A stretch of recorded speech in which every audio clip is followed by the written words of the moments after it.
Okay, let's imagine a scenario. It's a Friday night, it's raining, everything's just a bit gloomy. Yep, we've all been there. And you've been feeling a little unlucky lately, and maybe your work's a grind, you missed out on a promotion, something like that. Right. You're flipping through some old catalog or scrolling online, and you see an ad for a magic square amulet.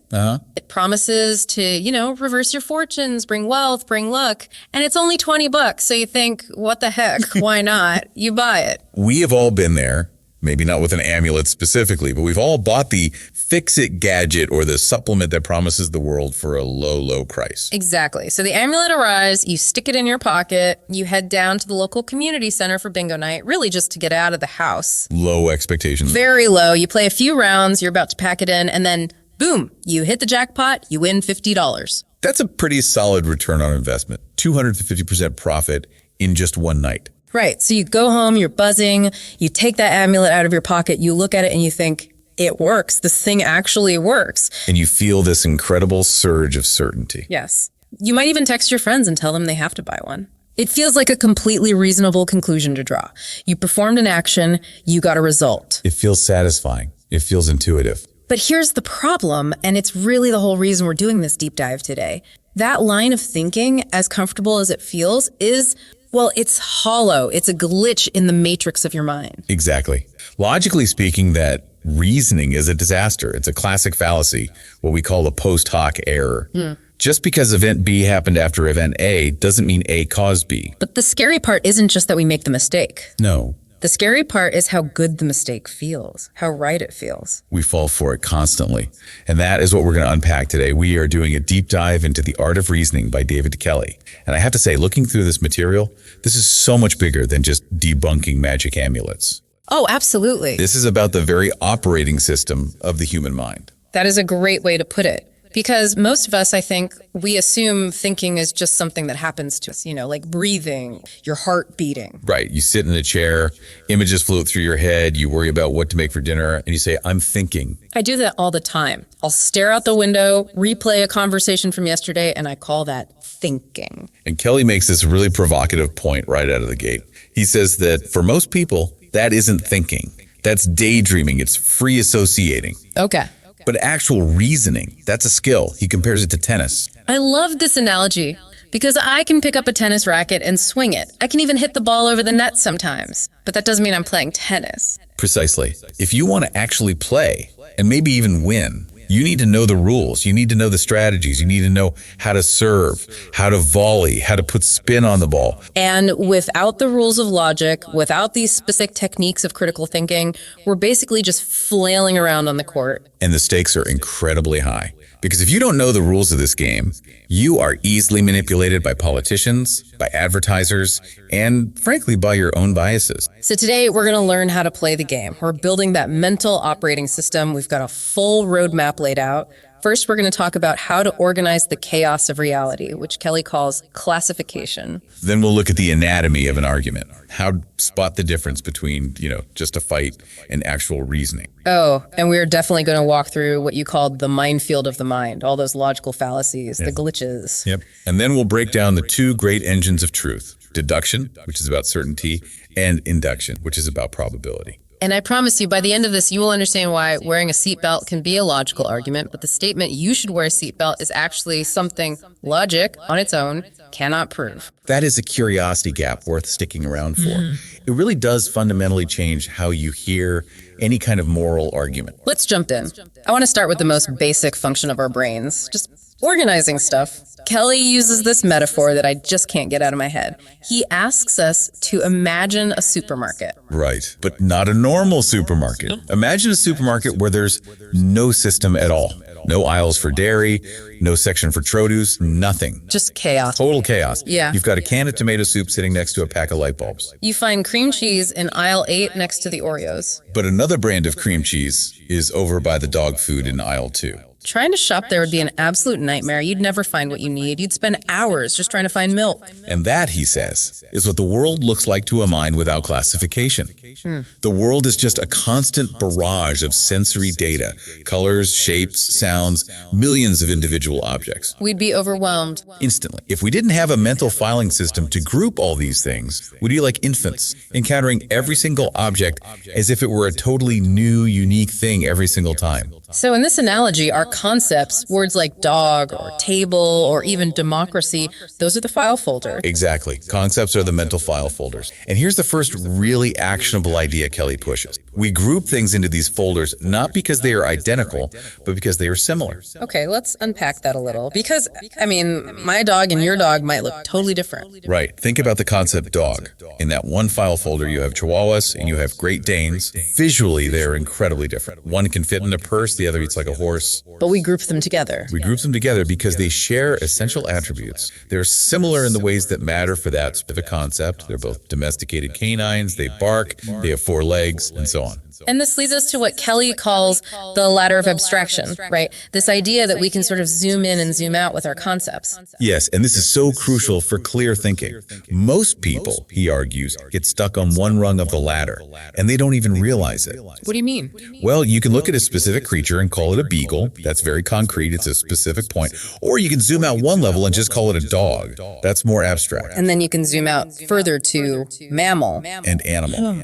Each step up the ladder includes more things, but gives you less specific detail. It's like a hierarchy. It is. And in logic, we call this the genus-species relationship. Okay, this is giving me flashbacks to high school biology class. It's exactly that. But Kelley's point is that we use this for everything, not just for living things. The genus is the bigger category, like the drawer in a filing cabinet. The species is the specific folder inside that drawer. Okay. So furniture is a genus, chair is a species of furniture. But then if you zoom in, chair can become the genus, and recliner is the species of chair. But why does this matter? Why do I need to know if my chair is a genus or a species? Just, semantic gymnastics. It matters, because mixing up these levels is where thinking goes completely wrong. It's where manipulation and confusion happen. Kelley gives these rules for classification that seem really obvious until you try to apply them. The big one is, you must use a consistent principle. Give me an example of breaking that rule. Okay. Suppose I ask you to classify all the college courses you've ever taken, and you say, all right, I'm going to group them into 2 categories, history courses and hard courses. Oh, I see the problem immediately. A history course can be a hard course. Exactly. You're mixing 2 different principles of organization. You're classifying by subject matter in one bucket and by difficulty level in the other. It creates chaos. It's like trying to organize your spice rack by spices that are green and spices that taste good with chicken. You can't find anything because the categories overlap and they contradict each other. You're trying to put oregano in 2 places at once. We see this in politics all the time, don't we? We classify voters in these really messy ways. Constant. People talk about the rural vote and the evangelical vote. Well, wait a second. Can't you be both? By mixing geography and religion in our classification, we create these muddy mental maps that prevent us from actually seeing what's going on. So if we want to think clearly, step 1 is we have to make sure our mental file folders don't overlap like that. We have to stick to one organizing principle at a time. Precisely. And the second rule is even more subtle, but maybe more important. You have to classify by essential attributes. Meaning what, exactly? Meaning you should group things by what makes them what they are, not by some superficial trait. Imagine a car dealership.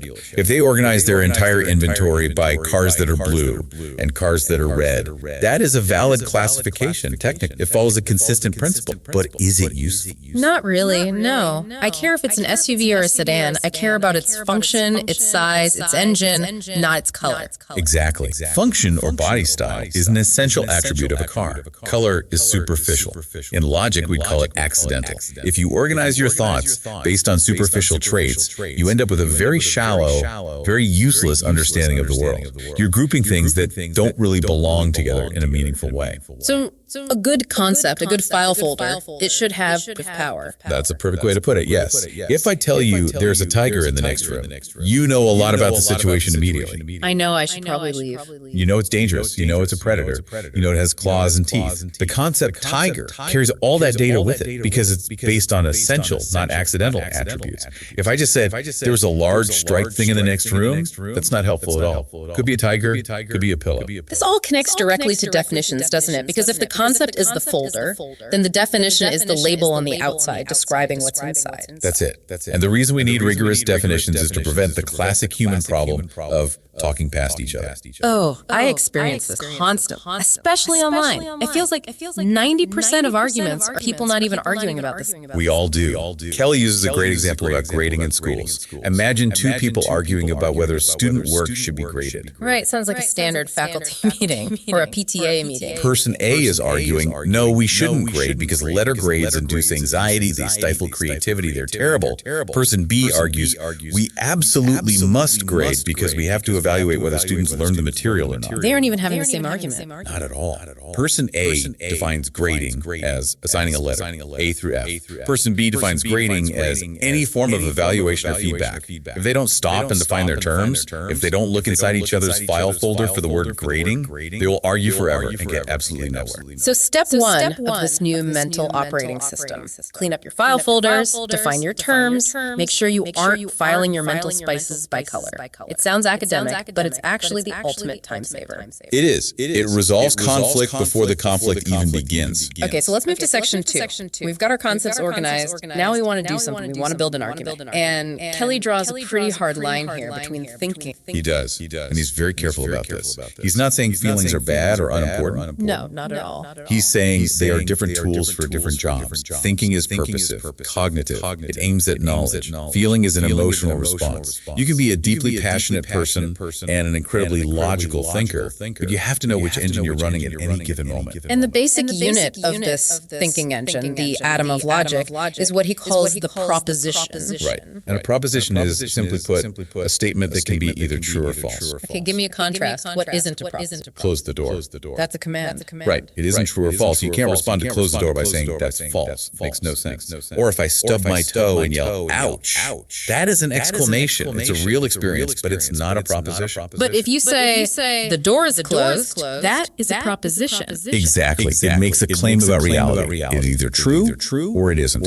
And logic only deals with propositions. It only deals with things that can be true or false. So if I want to have a rational discussion about my feelings, which sounds like an oxymoron, but isn't. No, it's not. I first have to translate those feelings into propositions. That is a brilliant insight. Yes, exactly. If you just say, I'm angry, that's a report of a feeling. But if you say, I'm angry because you were late, now we have a proposition we can work with. We can test it. Were you actually late? Is that what caused the anger? Now we're in the realm of logic. Okay, so an argument is just a bunch of these propositions strung together. Not just strung together. They have to be structured in a specific way. Kelley describes the anatomy of an argument almost like a factory floor. You have your raw materials and you have your finished product. And the raw materials are the premises. Yes. The evidence. The reasons? Because it is raining. Since all men are mortal, these are your premises. And the finished product is the conclusion. Therefore, the ground is wet. Therefore, Socrates is mortal. And the machine on the factory floor that turns the raw material into the finished product, that machine is the inference. I want to look at a specific example from the book because it really clarified this for me. The Taiwan Rivers example. This is a fantastic example of how we use this machine to know things we've never personally seen. The question is, how do we know that rivers in Taiwan flow downhill? Right. I've never been to Taiwan. I assume you haven't either. I have not. But I am 100% certain that the rivers there flow downhill. How? Logic. Specifically, a deductive argument. Let's build it on the factory floor. Premise 1, our first piece of raw material. Water flows in the direction of the physical forces acting upon. Okay, makes sense. A general law. Premise 2, the force of gravity acts on rivers in Taiwan, pulling the water down. Another general principle applied to a place. Right. So we feed those two premises into the inference machine. What's the finished conclusion? Rivers in Taiwan flow downhill. And it seems so simple. But that is a superpower. We just established a fact about about a place we've never been with absolute certainty, purely by combining general principles. That's the power of that inference machine. It extends your knowledge way beyond your immediate experience. It lets you see things that are miles away, or even years in the future. But spotting these arguments out in the wild is tricky. People don't usually walk around saying, premise one, premise two, therefore. They'll jumble together. No, they don't. That's why Kelley tells us to look for indicator words. It's a practical strategy for the listener. If you hear a word like because, or since, or given that, your ears should perk up. You are about to hear. And if you hear therefore, or so, or consequently, or it follows that, you are getting the conclusion. But here's where it gets really interesting, and I think really dangerous. Sometimes the most important part of the entire argument isn't stated at all. It's hidden. The enthemy. The enthemy. It's a fancy word for an argument with a missing premise. The book uses a great, really common example about bungee jumping. Right. Someone says bungee jumping is dangerous, so there should be a law against it. I hear arguments with this exact structure every single day. X is dangerous, so we should ban it. Okay, so let's put it on the factory floor and look at the anatomy. The premise is bungee jumping is dangerous. The conclusion is there should be a law against it. Now, does the conclusion actually follow from that one premise? Not necessarily. I mean, skydiving is dangerous. Driving a car is statistically very dangerous. We don't ban those. Exactly. There's a logical gap. And there is a hidden, unstated assumption bridging that gap. What is the hidden premise? It's the government should ban everything that is dangerous. And when you say it out loud like that, it sounds ridiculous. Of course. And that's the trap. Most arguments hide their weakest, most controversial point in the silence. They hope you'll just nod along with the parts they do say. If the person actually said bungee jumping is dangerous and the government should ban everything dangerous, therefore immediately say, whoa, let's talk about that second premise. So the actionable advice here is to always hidden. Always. When you hear an argument that feels a little bit off, ask yourself, what are they assuming but not saying? That is always where the whole structure collapses. This is a perfect segue into section 3. Because when the scripture collapses or when the software glitches, we enter what you call the minefield of the mind. Talking about the fallacies. Yes. Fallacies are essentially bugs in our reasoning software. They look like good arguments. They feel persuasive, but they are logically broken. And Kelley categorizes these so well. Let's start with the one that personally drives me the craziest. Subjective. The true for me fallacy. That may be true for you, but it's not true for me. This is the ultimate conversation stopper. And Kelley analyzes this as basically a way to avoid dealing with evidence. It's treating a fact like it's a flavor of ice cream. That's a perfect analogy. If we are talking about whether chocolate is a better flavor than vanilla, then yes, that can be true for you and not for me. Subjectivism is perfectly fine for matters of taste or preference.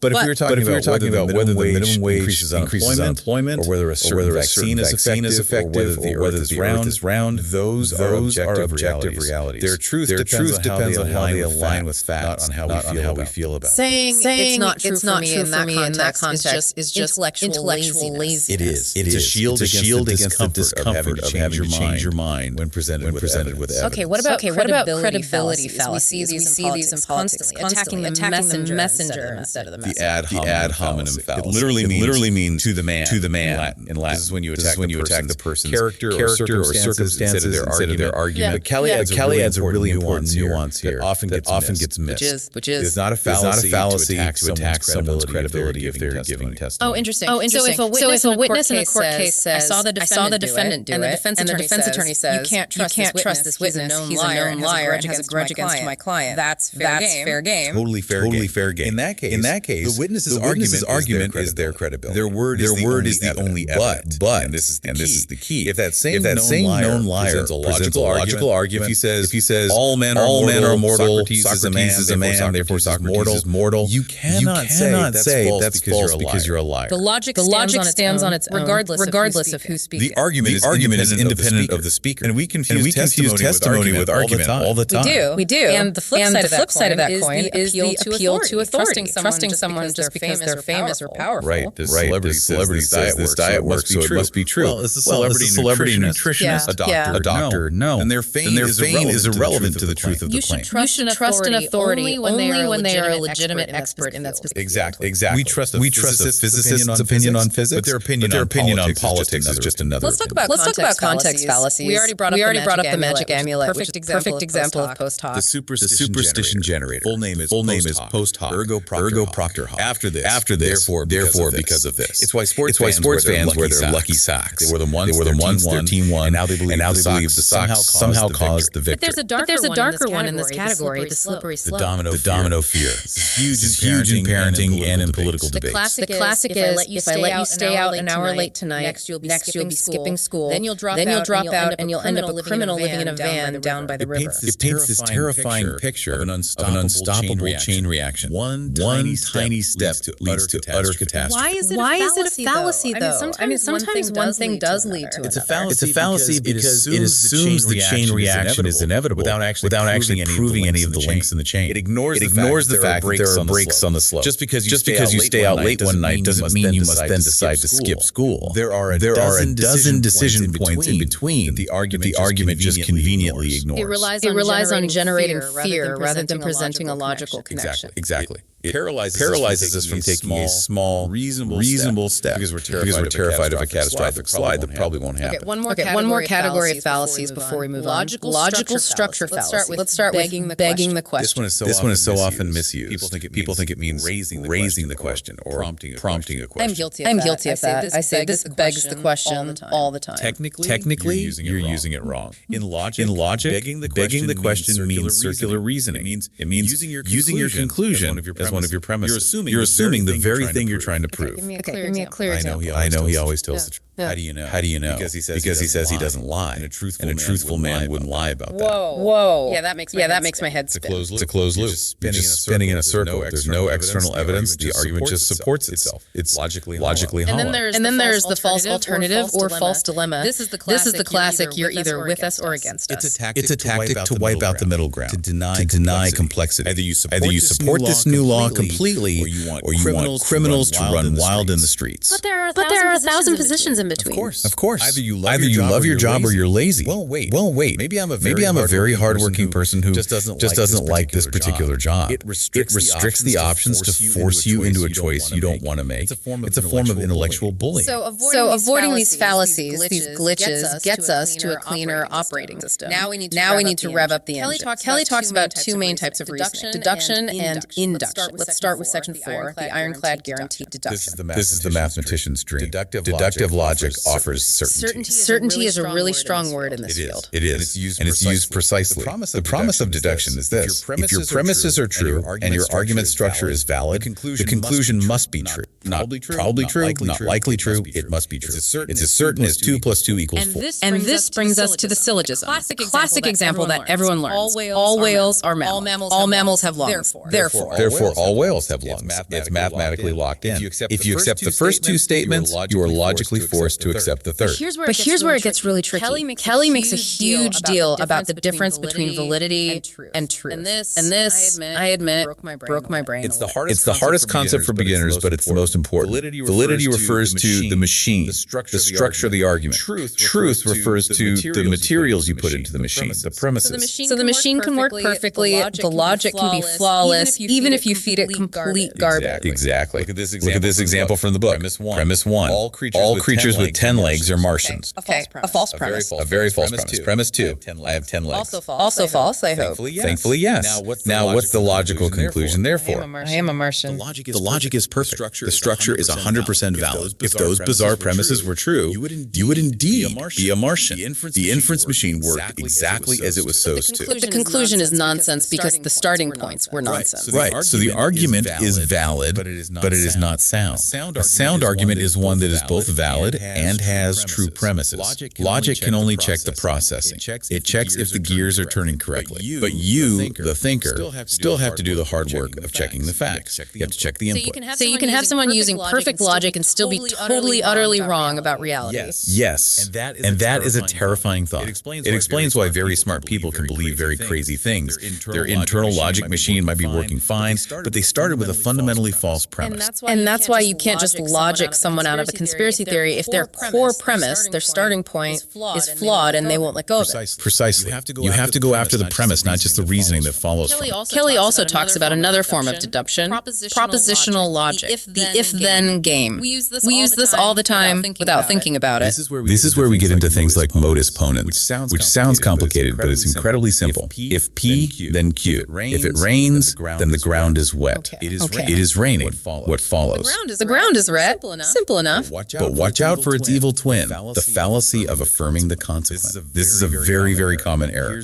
Here's the structure. If I run out of gas, then my car stops. My car stopped. Therefore, I ran out of gas. Wait, that feels right. It feels right, but it's logically invalid. Why else might the car stop? The battery could be dead, flat tire. The engine could have exploded. Exactly.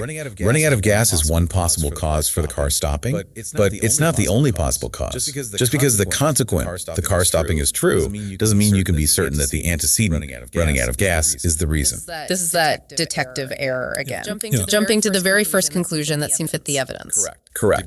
Deductive logic is strict. You can't just guess. You have to follow the rules precisely. Okay, so deduction is about that ironclad certainty. But most of life isn't certain at all. Most of life is a gamble. And that brings us to Section 5, induction, betting on probability. This is how we actually navigate the real world. Deduction is for mathematics and definition. Induction is for science and everyday life. We move from statements that must be true to statements that are probably true. And the classic tool here, the one we use a million times a day, is generalization. Right. We observe a limited sample of things, and we make a broader conclusion about the whole group. This egg broke when I dropped it, so all eggs will probably break when dropped. But this is also where we get into huge trouble with stereotyping, isn't it? It is. That's the fallacy of hasty generalization. I met one rude Parisian on vacation, therefore all French people are rude. So what are the rules for making a good inductive bet, for making a safe generalization? There are two main questions you have to ask yourself. One, is the sample large enough? You can't judge an entire country of millions of people based on your interaction with one person. Okay, size matters. What's the second question? Is the sample representative? Representative. What do you mean? Imagine you're a scientist from another planet trying to understand the concept of dogs on Earth. But for your study, you only observe chihuahuas. You'd go back to your home planet and report that all dogs are tiny, nervous, and shake a lot. Exactly. Your sample wasn't representative of the whole category. To make a good generalization about dogs, you'd need a mixed chihuahuas, yes, but also Great Danes, poodles, Labradors, all of them. Another inductive tool you mentioned is analogy. We used one at the very start. Reasoning is a skill, like tennis. An analogy is just an argument by comparison.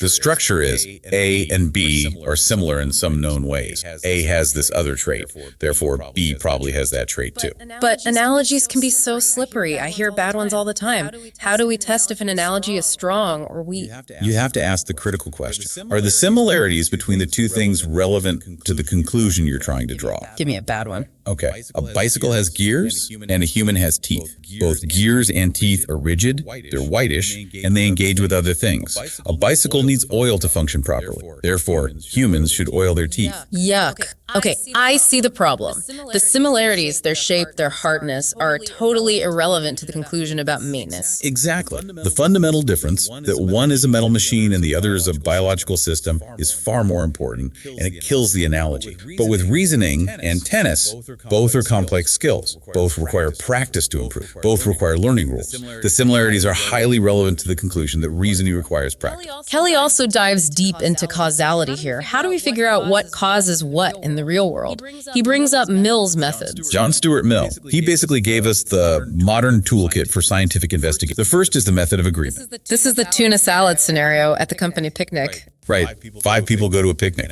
An hour later, they all get sick. What's the cause? You looked for the one common factor. They all ate different things, but the one thing everyone who got sick ate was the tuna salad.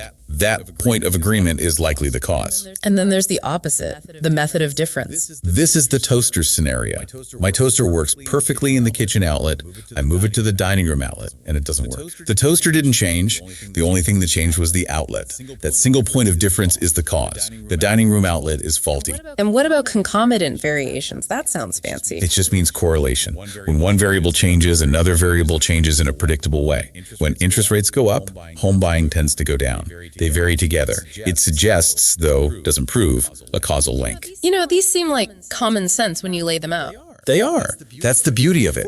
Formal logic isn't some alien language invented by philosophers, codified common sense. It's taking what our brains do naturally when we're being really smart and careful and turning it into a rigorous system so we can do it on purpose all the time. Speaking of doing it on purpose, let's go to our last section 6, explanation. Because arguing that something is true is really different from explaining why it's true. That is such a crucial distinction. An argument aims to prove a fact. The car won't start. I can prove that's true by turning the key, and we both hear silence. The fact is established. But an explanation tells me why. An explanation proposes a cause. The car won't start because the battery is dead. That's a hypothesis. And Kelley talks about the detective's mindset here. How do we evaluate whether an explanation is any good? Because I could come up with a crazy explanation. I could say, the car won't start because invisible gremlins are holding the pistons in place. And that is an explanation. It fits the facts. The car isn't starting.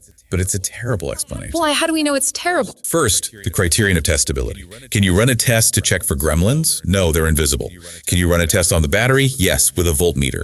A good explanation must be targetable in some way. Okay, that makes sense. What's second? Simplicity. This is the famous Occam's razor. Don't multiply entities beyond necessity. Dead battery assumes one known mechanism failure. Invisible gremlins assumes the existence of an entirely new species, the laws of magic, and the property of invisibility. It's an unnecessarily complex explanation. And the third one is conservatism. Right. Does the explanation fit with what we already know about how the world works? We know for a fact that car batteries die all the time. We have zero reliable evidence that gremlins exist. Conservatism says, stick to the known laws of physics unless you have overwhelming evidence that you need to invent new ones. For me, the most actionable piece of advice in this entire section was about always considering alternatives. Never fall in love with the first explanation that fits the facts.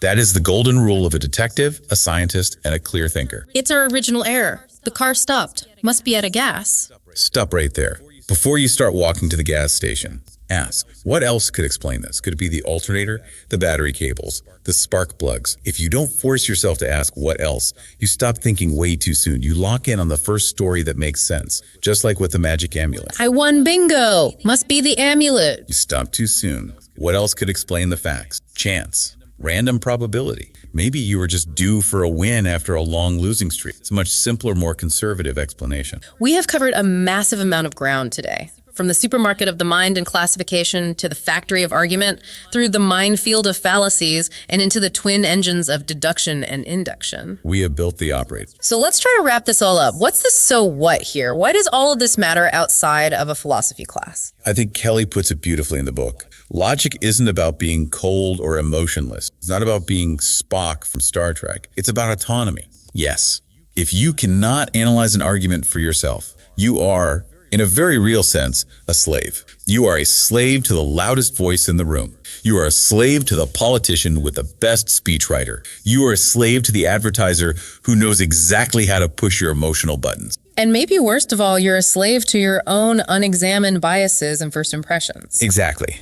Logic is the tool that lets you step back from all that noise and say, wait a minute, is that actually true? Or does it just feel true?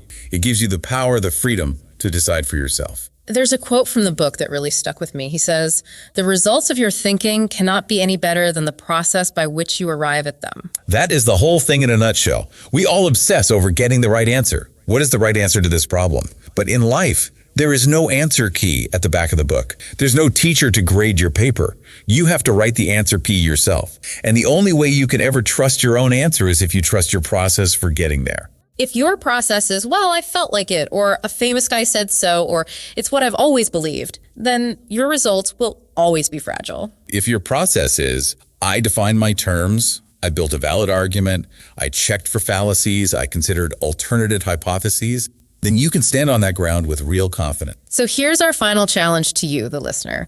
Don't just let this be an interesting hour that washes over you. Yeah. Pick one thing we talked about today. Maybe it's the post hoc fallacy of the magic amulet. Maybe it's the hunt for the hidden premise. Yeah, and just try to spot it in the wild this week. Listen for it on the news. Listen for it in a meeting at work. Listen for it in your own head. Just find the glitch. Because once you start seeing the matrix, you can't unsee it, and that is when the fun really begins. Absolutely. Thanks for diving deep with us. We'll see you next time.